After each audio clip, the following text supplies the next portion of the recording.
আপনাকে কি করে ভালো না বাসি ইয়া রাসূলুল্লাহ। যখন আপনি আমাকে ভালোবেসেছেন সেই 1400 বছর আগে, যখন আপনি আমাকে মিস করতেন, আশা করতেন যেন আমার সাথে দেখা করতে পারেন, অথচ তখনও আমি জন্মই হইনি। সেদিন সাহাবীরা আপনার চোখে পানি দেখে বলল, ইয়া রাসূলুল্লাহ, আপনি কাঁদছেন কেন? আপনি বললেন, আমার ভাইদের খুব দেখতে ইচ্ছা করছে।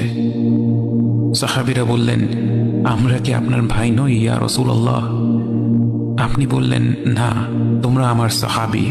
আমার ভাই হলো তারা যারা আমার পরে আসবে এবং আমাকে কখনো না দেখেও তারা আমাকে বিশ্বাস করবে। মৃত্যুশয্যায় শুয়ে আপনার অন্তরে এই চিন্তা ছিল যে আমাদের পরিণতি কি হবে। উম্মতি উম্মতি বলতে বলতে আপনি আপনার রবের নিকট ফিরে গিয়েছেন।